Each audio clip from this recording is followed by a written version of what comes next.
O gigante mais conhecido nas histórias bíblicas é Golias. Ele era um guerreiro formidável das forças filisteias. Golias de Gate surgiu das suas fileiras, medindo cerca de 3 metros de altura. 1 Samuel 17:4. Essa medida pode parecer estranha, pois utiliza côvados e palmos, em vez de pés e polegadas, destacando a estatura extraordinária de Golias. Imagine a figura imponente que ele representava, com os braços estendidos bem acima da cabeça. Sua altura não era seu único aspecto intimidador. Ele também usava um capacete de bronze pesado e estava vestido com uma armadura de escamas, feita de camadas de placas de metal, totalizando mais de 56 quilos. Grevas de bronze protegiam suas pernas e ele carregava um dardo de bronze nas costas. O cabo da lança tinha a espessura de uma vara de tecelão e a ponta pesava cerca de 7 quilos, enquanto um escudeiro andava à sua frente. 1 Samuel 17:5-7. Sua armadura se parecia com uma cota de malha, e os filisteus geralmente usavam uma grande tela, semelhante a uma lona, adornada com anéis de bronze dos ombros aos joelhos para proteção adicional contra armas letais. Além disso, Golias tinha a vantagem de um escudeiro correndo à sua frente com um escudo tão grande quanto uma pessoa, oferecendo ainda mais defesa. Enfrentar um gigante tão fortemente armado seria de fato um desafio formidável para qualquer um, ressaltando a presença impressionante e a prontidão deste guerreiro lendário. Golias tomou sua posição e gritou para o exército de Israel: "Por que vocês se alinham para a batalha? Não sou eu um filisteu e vocês não são servos de Saul? Escolham um homem e mandem-no enfrentar-me. Se ele conseguir me derrotar e me matar, nós seremos seus servos, mas se eu o vencer e matá-lo, então vocês nos servirão." 1 Samuel 17:8-9. Essa era uma abordagem típica nas sociedades orientais antigas, conhecida como guerra representativa, onde um lutador de cada lado batalhava, representando seus respectivos exércitos. O lado vencedor ganharia a vitória, deixando o lado perdedor sujeito à completa submissão. Golias continuou: "Não é necessário enviar todo o seu exército. Mandem apenas um homem para lutar contra mim. Como seu campeão, sou imbatível." Golias não fez esse desafio apenas uma vez. Ele o repetiu todos os dias durante 40 dias consecutivos. 2 vezes por dia, de manhã e à noite, ele se apresentava. 1 Samuel 17:16, lembrando constantemente sua figura imponente e força, desafiando qualquer um de Israel a enfrentá-lo. Enquanto as linhas de batalha estavam traçadas, Davi, um jovem pastor das colinas de Judá, perto de Belém, estava ocupado cuidando das ovelhas de seu pai. Ele era muito jovem para se alistar no exército e provavelmente tinha pouco conhecimento sobre o conflito entre os israelitas e os filisteus. Talvez nem soubesse quem era Golias. A principal preocupação de Davi na época era com a segurança de seus 3 irmãos mais velhos, que estavam lutando sob o rei Saul. Preocupado com seus filhos na linha de frente, Jessé, o pai idoso de Davi, não conseguiu atravessar o terreno acidentado para vê-los. Ele chamou Davi, seu filho mais jovem, e lhe deu uma missão, dizendo-lhe: "Davi, tenho uma tarefa para você." Jessé então lhe instruiu: "Leve este grão assado e estes 10 pães para seus irmãos, e vá rapidamente ao acampamento deles. Também leve estes 10 pedaços de queijo ao comandante deles. Verifique como estão seus irmãos e volte com notícias deles." 1 Samuel 17:17-18. Davi se levantou cedo pela manhã, confiou as ovelhas a outro pastor, reuniu os provisões e partiu conforme a instrução de seu pai Jessé. Ele chegou ao acampamento exatamente quando o exército se posicionava em formação de batalha, com seus gritos preenchendo o ar. 1 Samuel 17:20. Ao chegar às margens do acampamento israelita, Davi observou os soldados se preparando e cantando seus gritos de batalha, despertando sua curiosidade sobre os eventos que estavam ocorrendo. Ele então se apressou para a linha de frente para encontrar seus irmãos, confiando sua carga ao responsável pelas bagagens. Depois de entregar os suprimentos ao responsável designado, Davi rapidamente se juntou aos seus irmãos na linha de frente. Enquanto conversavam, Golias, o formidável campeão filisteu de Gate, apareceu e repetiu seu desafio. Dessa vez, Davi estava lá para ouvir isso pessoalmente. 1 Samuel 17, 22 a 23. Enquanto Davi estava entre seus irmãos, um grito estrondoso ecoou pelo vale, causando uma onda de pânico. Instantaneamente, os soldados ao seu redor se viraram e fugiram, buscando refúgio em suas tendas. O texto descreve o medo dos homens de Israel ao verem Golias, que fugiram aterrorizados diante de sua presença. 1 Samuel 17, 24. Até aquele momento, Davi não sabia dos desafios diários de Golias.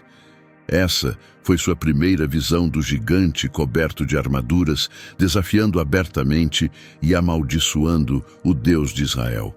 A ira de Davi se acendeu ao ver isso e as blasfêmias do gigante.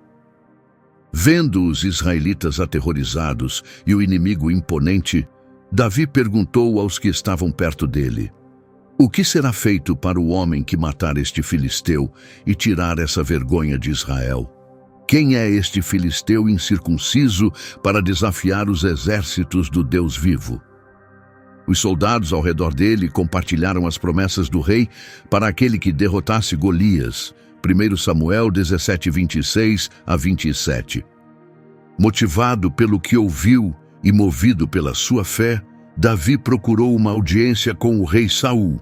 Diante do rei, Davi declarou com confiança que o coração de ninguém se desanime por causa deste filisteu. O teu servo irá e lutará contra ele. Saul então disse a Davi: "Você é muito jovem para lutar contra este filisteu. Ele é um guerreiro desde a juventude, e você é apenas um rapaz." No entanto, Davi respondeu: "Eu cuidava das ovelhas de meu pai. Sempre que um leão ou um urso pegava um cordeiro do rebanho, eu corria atrás dele, batia nele e salvava o cordeiro.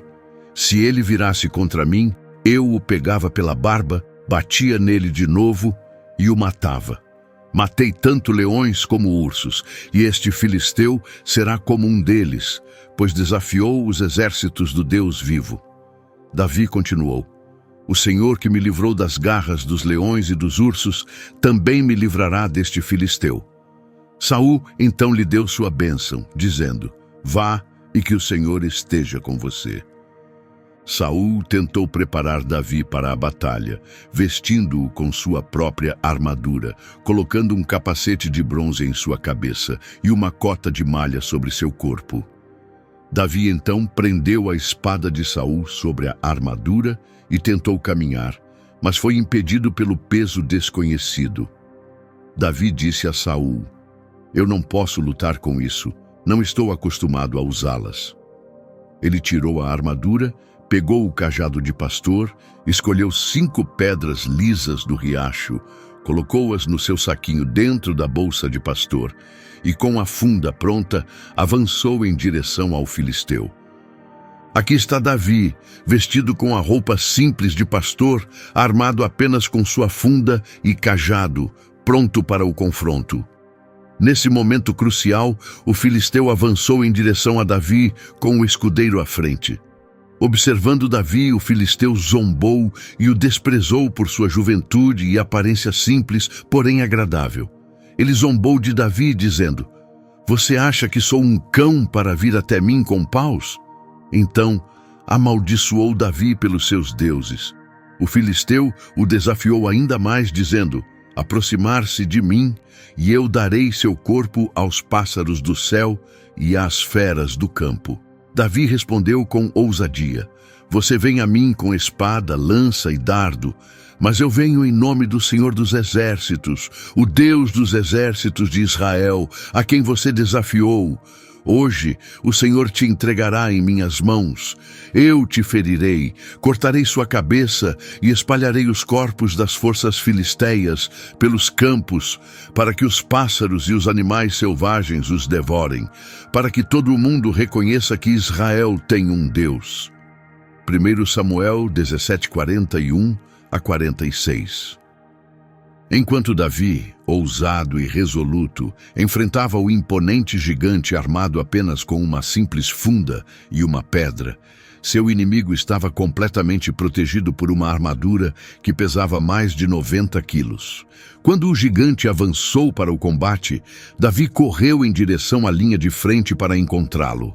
Tirando uma pedra de sua bolsa, Davi a lançou e acertou o gigante diretamente na testa. A pedra se incrustou profundamente, fazendo com que o gigante caísse de rosto no chão. Assim, Davi venceu o gigante apenas com uma funda e uma pedra, sem usar espada. Ele então correu até o corpo do gigante, pegou sua espada e o decapitou com ela. Ao verem seu campeão derrotado, os filisteus fugiram. Os filisteus não se reagruparam, abalados pela perda de seu titã. Eles se dispersaram. Enquanto isso, os israelitas e os homens de Judá se levantaram com um grito de guerra, perseguindo os filisteus até a boca do vale e as portas de Ecrom. Os filisteus que estavam mortalmente feridos caíram ao longo da rota de fuga, passando por Saraim, chegando até Gate e Ecrom. Após a perseguição, os israelitas retornaram para saquear o acampamento filisteu, apoderando-se dos despojos. 1 Samuel 17:47 a 53. Davi apresentou a cabeça decapitada do filisteu a Jerusalém. Ele a transportou para a cidade enquanto guardava as armas do filisteu em sua própria tenda, com base em 1 Samuel 17:54. A história de Davi e Golias é uma narrativa bíblica famosa que encarna os temas de coragem, fé e triunfo diante de adversidades imensas. Alguns estudiosos especulam que Golias, oriundo de Gate e conhecido como um gitita, poderia ter sido descendente dos Nefilins. No entanto, outras autoridades defendem que ele era da linhagem dos Refaíns, uma vez que os Nefilins teriam sido exterminados pelo grande dilúvio na era de Noé, restando apenas a família de Noé.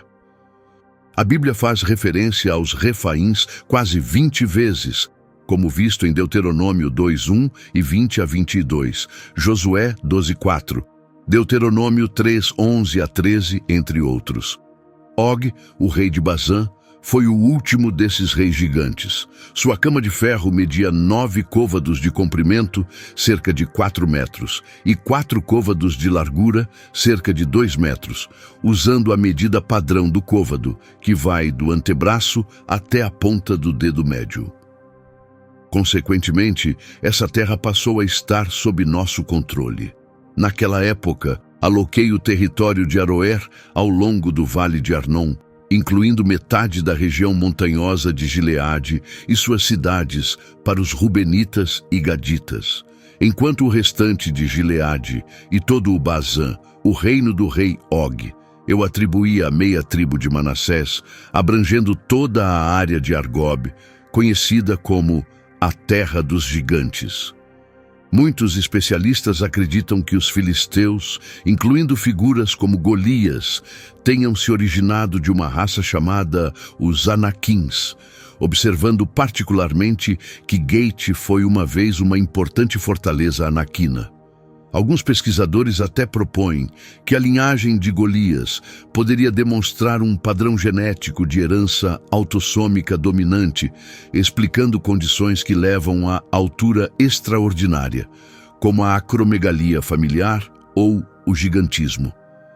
Nas narrativas bíblicas, Golias era um homem massivo.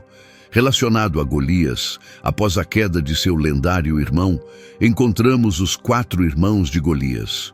Houve novamente guerra com os filisteus em Gob, e Anã, filho de Iarorim o Belemita, matou o gitita Golias, cuja lança tinha o cabo como a viga de um tecelão, segundo 2 Samuel 21:19. Essas figuras imponentes, Lami, Safi e Ishbi-Benob, e o quarto irmão, não nomeado, mas notável por ter 6 dedos em cada mão e 6 dedos em cada pé, tinham algo a provar, não apenas aos seus adversários, os israelitas, mas também a si mesmos. Cada um empunhava armas de escala e poder impressionantes. Embora seus nomes não sejam tão familiares quanto o do notório irmão Golias, sua existência conta uma narrativa fascinante sobre enfrentar obstáculos, lutar pela redenção e a complexa realidade de viver à sombra de conquistas extraordinárias. Após a derrota de Golias por parte do jovem Davi, que triunfou utilizando apenas uma funda e uma pedra, os filisteus entraram em conflito mais uma vez com os israelitas. Entre as forças filisteias estava Isbi-Benob, um guerreiro poderoso e parente de Golias, conforme relatado em 2 Samuel 20:1-16. Durante esse confronto, Davi e seus homens lutaram contra os filisteus, mas o cansaço tomou conta de Davi. Nesse momento, Isbi-Benob, descendente dos gigantes e armado com uma lança de 300 siclos de bronze e uma espada recém-forjada, tentou matar Davi. Quando a força de Davi começou a diminuir, Isbi-Benob viu uma oportunidade para atacar, mas não levou em consideração a intervenção divina, o que levou à sua queda e a de seus camaradas no mesmo dia. Os inimigos dos seguidores de Deus frequentemente parecem formidáveis, inteligentes e confiantes em sua vitória. No entanto, independentemente de sua força, astúcia ou confiança, não podem superar o poder de Deus. Em um momento crítico, Abissai interveio para ajudar Davi, salvando-o de maneira notável, conforme descrito em 2 Samuel 20:1-17. Abissai, o filho mais velho de Zeruia, irmã de Davi, e, portanto, irmão de Joabe e Azael, correu para o lado de Davi, derrotando o filisteu. Depois disso, os homens de Davi imploraram-lhe, dizendo: "Você não deve mais sair para a batalha conosco, para que não apaguemos a lâmpada de Israel", reconhecendo o papel vital que Davi desempenhava na nação. Em uma demonstração exemplar de lealdade e coragem, Abissai acompanhou Davi em uma ousada incursão no acampamento de Saul, onde furtivamente pegaram a lança e o cântaro de água do rei, que estavam ao lado de seus aposentos enquanto ele dormia. Quando Davi foi mais tarde desafiado pela revolta de seu filho Absalão, foi a Abissai que foi confiado o comando de uma das 3 divisões principais das tropas de Davi. Além disso, Abissai desempenhou um papel distinto como líder do 2º escalão entre o renomado trio de guerreiros conhecidos como os Valentes, conforme detalhado em 2 Samuel 23:18. Como irmão de Joabe e filho de Zeruia, ele se destacou entre os 30, derrotando sozinho 300 homens, garantindo assim seu status lendário. Essa narrativa destaca a coragem de Abissai e sua profunda devoção ao seu líder. No entanto, também é crucial reconhecer o momento divino e o apoio que desempenharam papéis fundamentais, especialmente quando Davi estava em grande necessidade. Desafios podem parecer enormes, mas aqueles que defendem uma causa justa e permanecem firmes nela nunca estão sozinhos. Abissai exemplificou isso ao se manter firme, sem vacilar, mesmo diante de circunstâncias difíceis. Ele manteve sua posição corajosamente e, nesse momento crítico, a ajuda divina veio. Embora o ajudante fosse mais jovem e menos experiente, Davi aceitou graciosamente esse apoio. É um lembrete de que até os mais valentes podem vivenciar momentos de vulnerabilidade, mas aqueles que permanecem firmes e destemidos recebem ajuda e, por fim, triunfam. Após um estreito escape, os seguidores de Davi resolveram que ele não deveria mais se expor a tal perigo. Eles o persuadiram a evitar o combate direto contra Absalão, embora continuasse a confrontar os filisteus, até que um consenso fosse alcançado. Depois de sua fuga apertada, Todos fizeram um juramento unânime para garantir que Davi, visto como a luz e o farol de Israel, não se arriscaria mais em tais empreitadas perigosas. Tornou-se imperativo proteger indivíduos tão indispensáveis como Davi para seu povo, com máxima vigilância e precaução. Naquele dia, a bravura de Abisai foi celebrada, garantindo que Davi sobreviveria para liderar em futuros conflitos.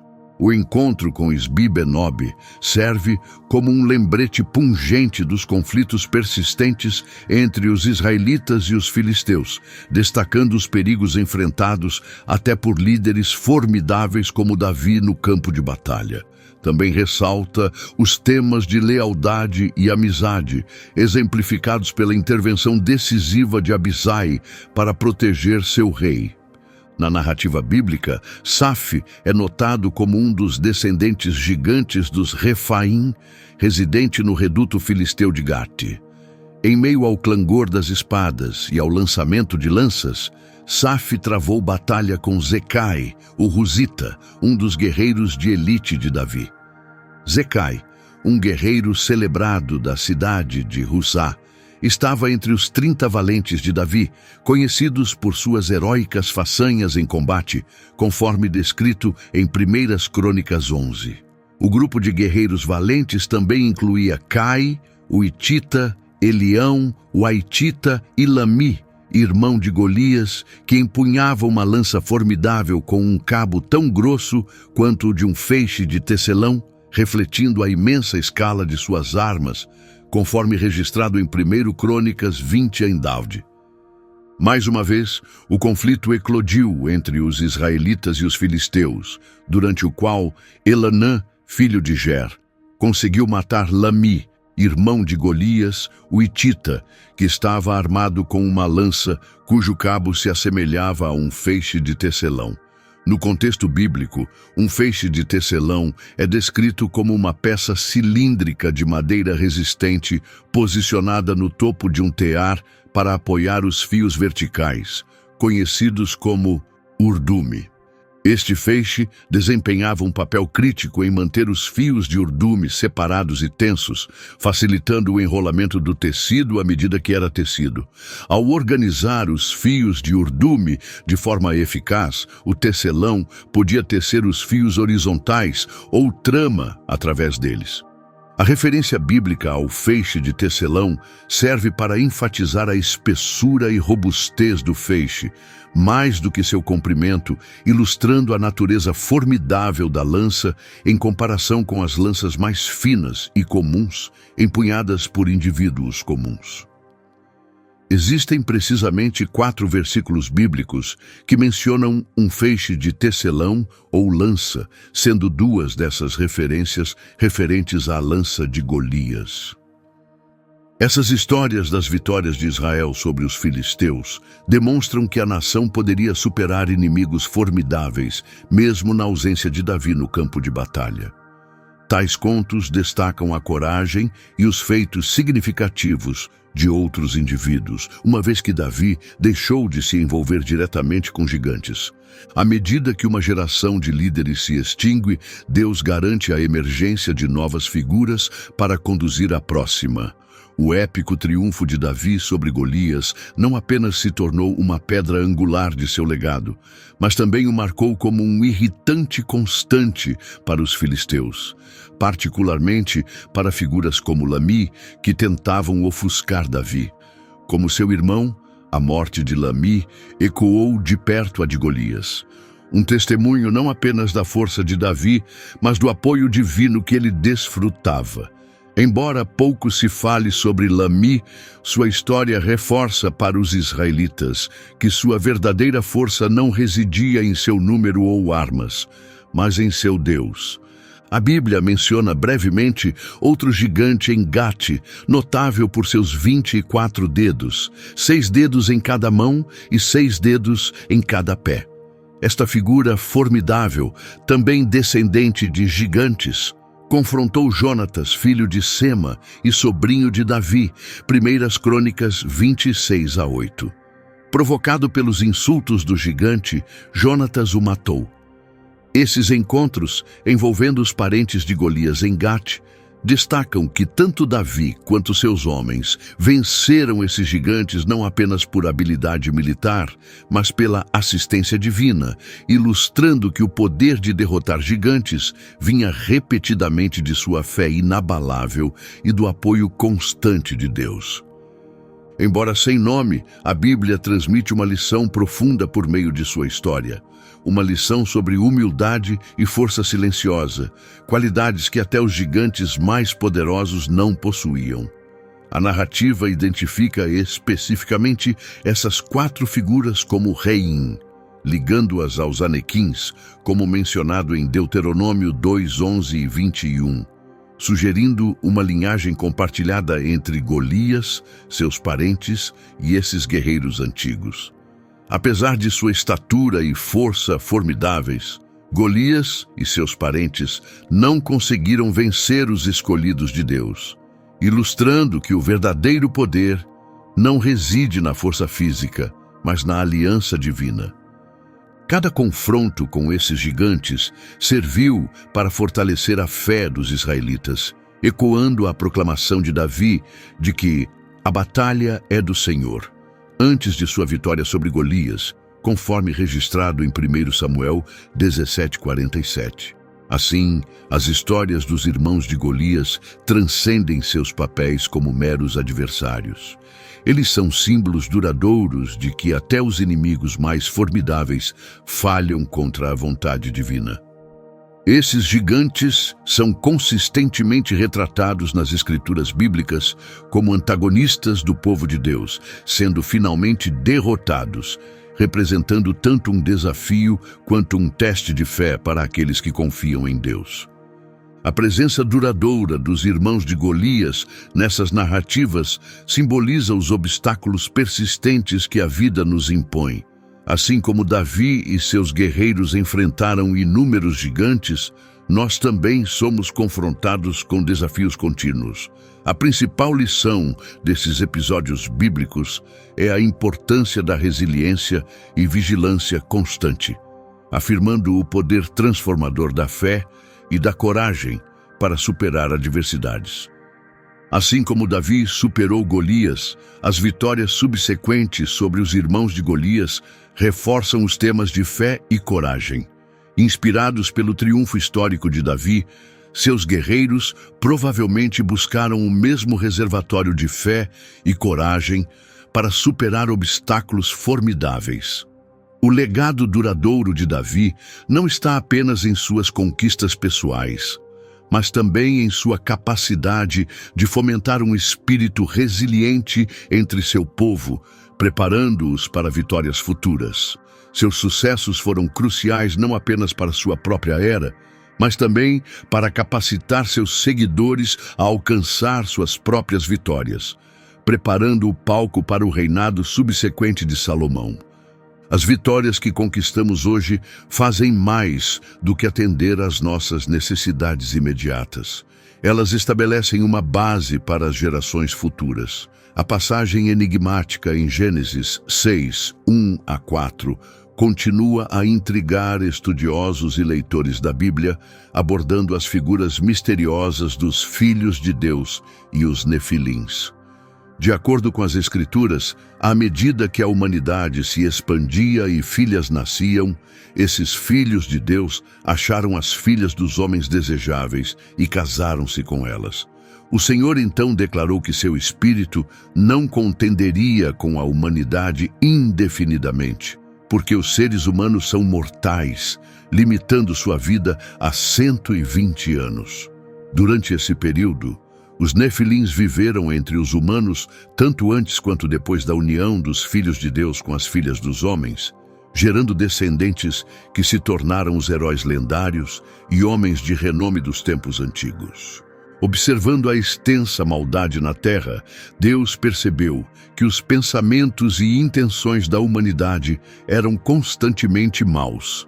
Essa realização o encheu de arrependimento por ter criado a humanidade, causando-lhe profunda tristeza.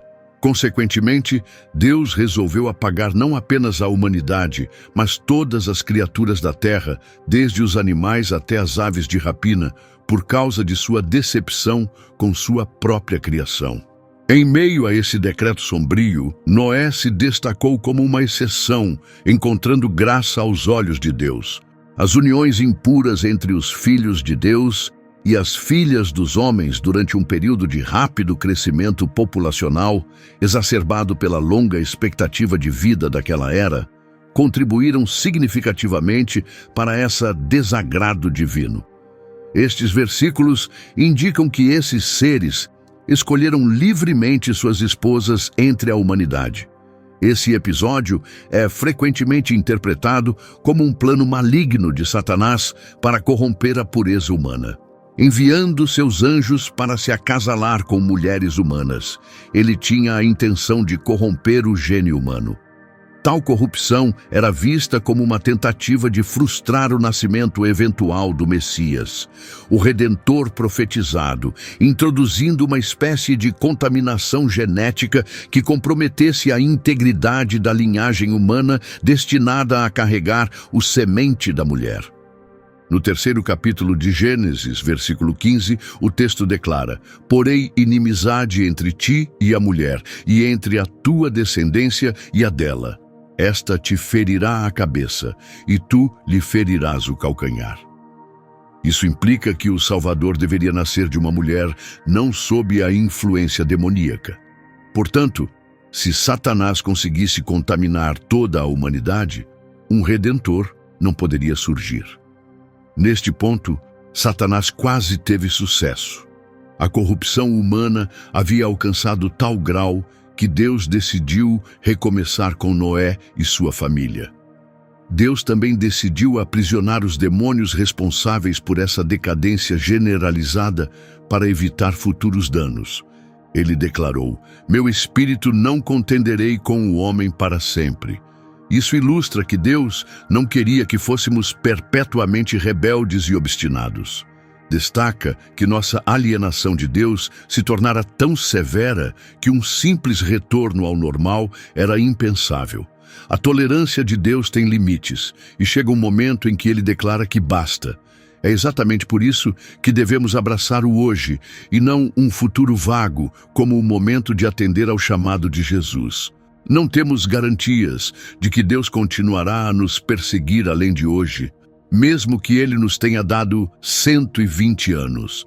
Notavelmente, o dilúvio aconteceu exatamente 120 anos depois que essa declaração foi feita. A narrativa então introduz a existência de gigantes na Terra durante aquela era, gerados das uniões antinaturais entre seres divinos, chamados filhos de Deus, e mulheres humanas. Esses gigantes estavam presentes tanto antes quanto depois do dilúvio.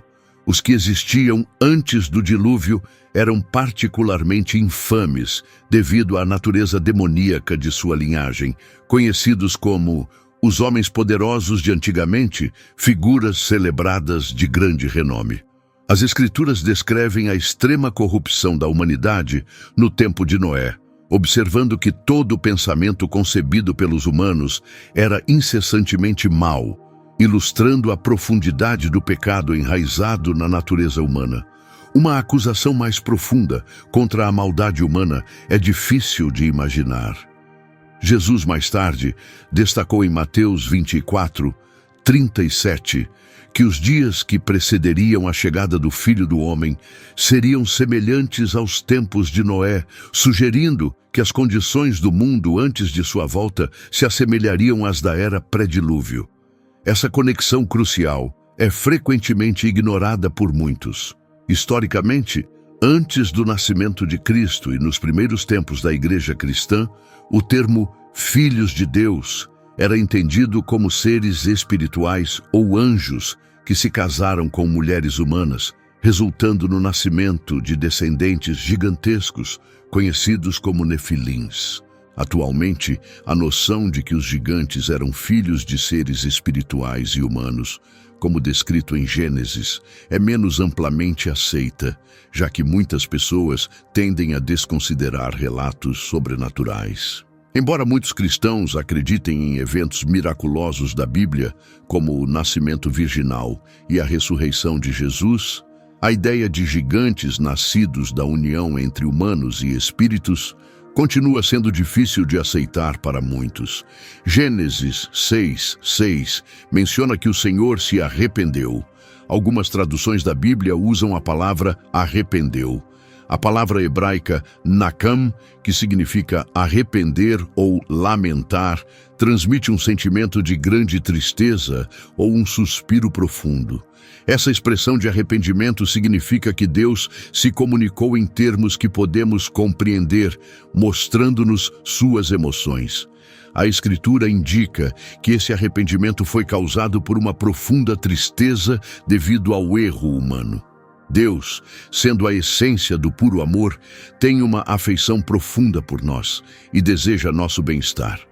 Nossas transgressões o abalam profundamente, e ele se entristece quando nos desviamos do caminho da retidão.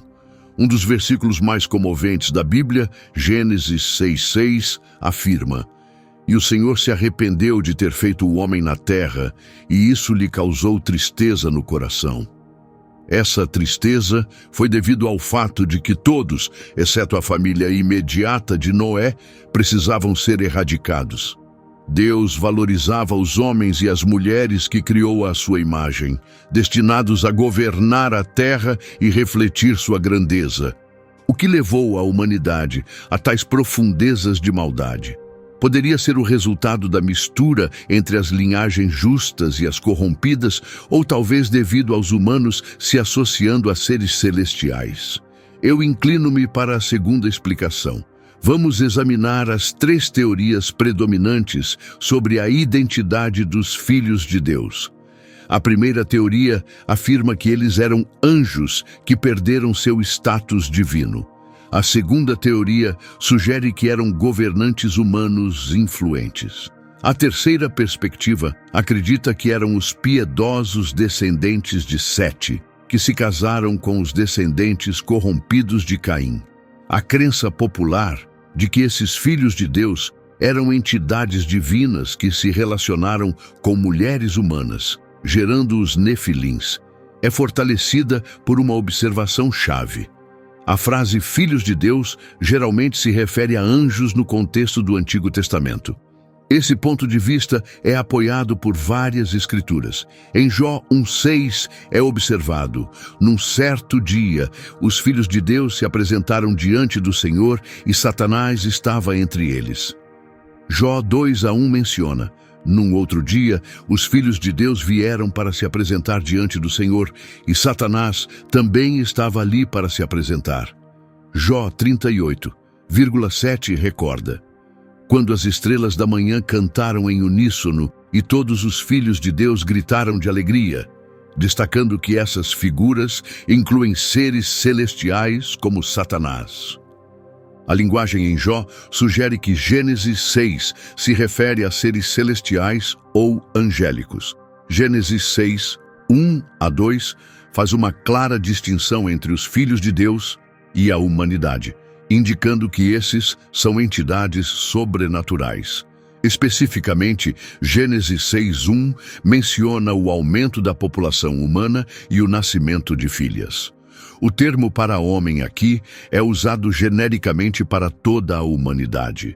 Gênesis 6 contrasta os filhos de Deus com a humanidade, sugerindo que esses seres eram separados dos humanos e escolheram esposas entre todas as filhas dos homens.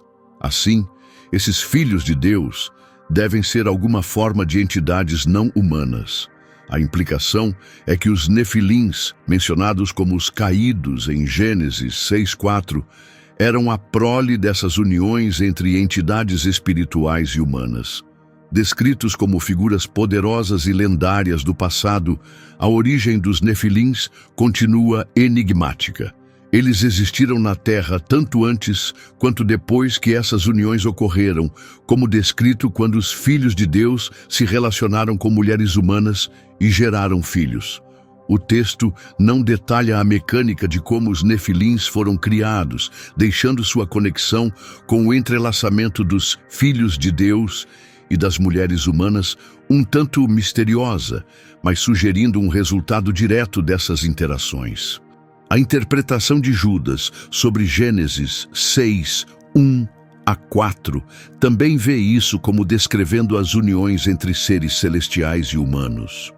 O versículo 6 do livro de Judas menciona anjos que não permaneceram dentro de sua autoridade designada, optando por deixar sua morada apropriada.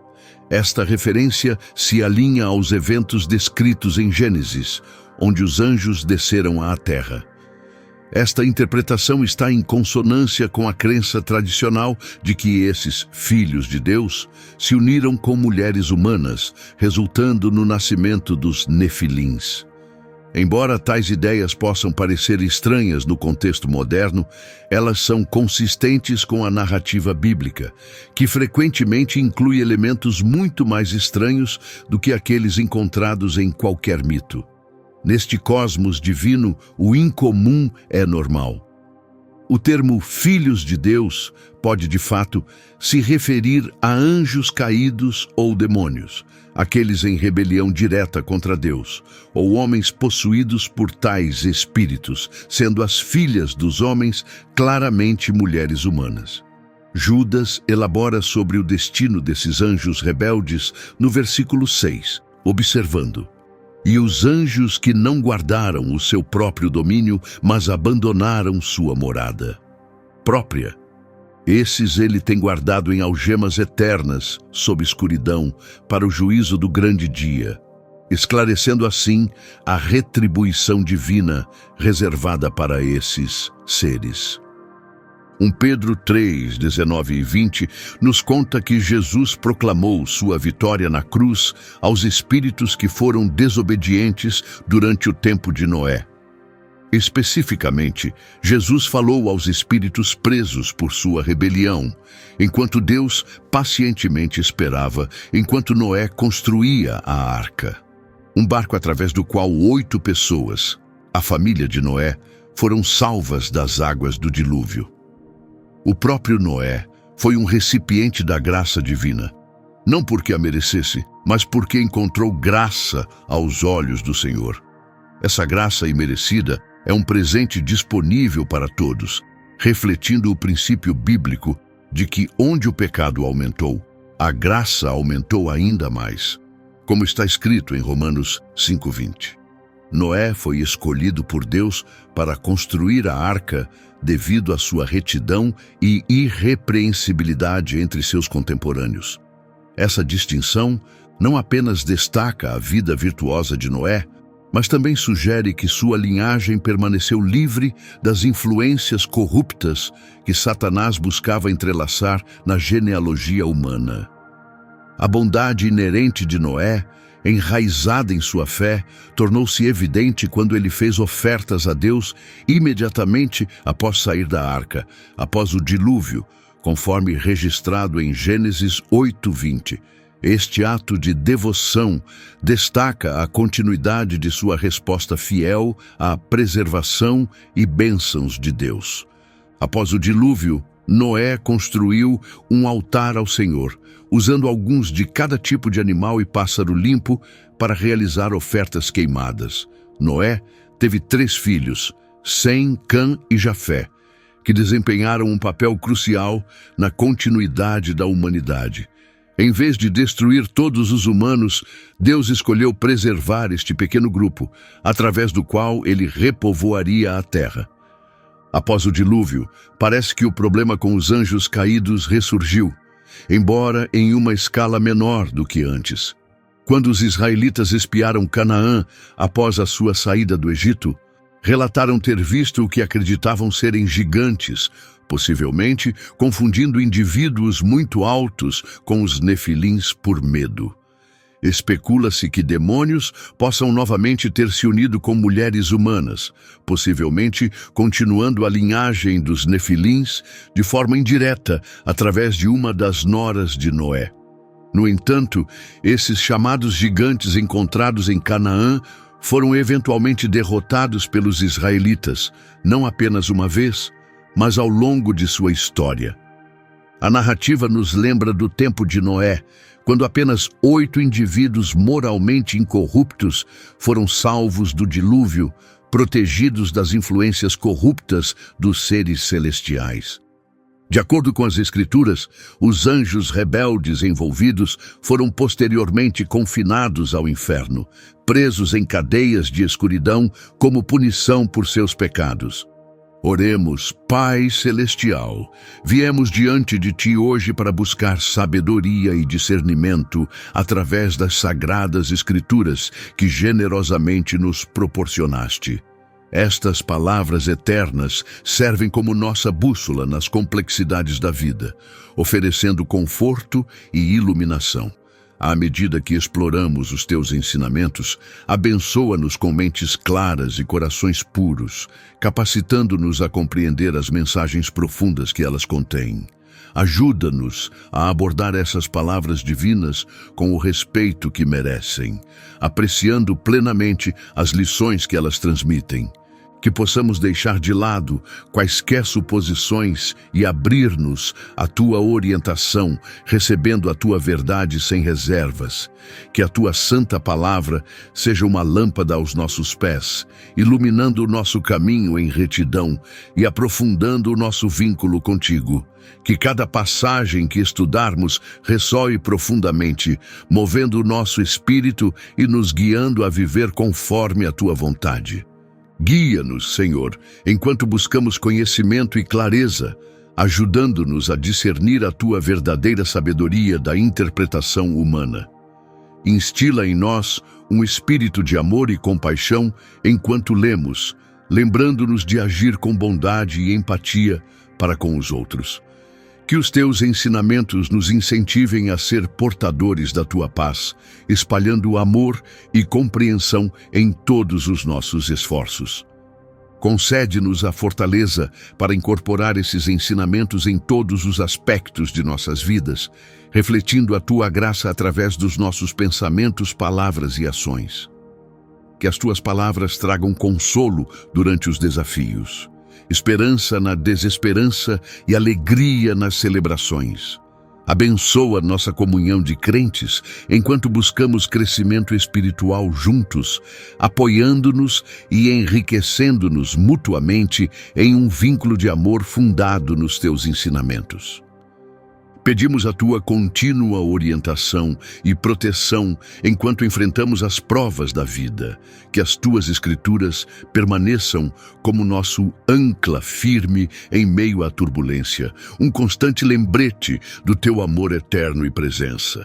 Oramos por tudo isso em nome de Jesus. Amém.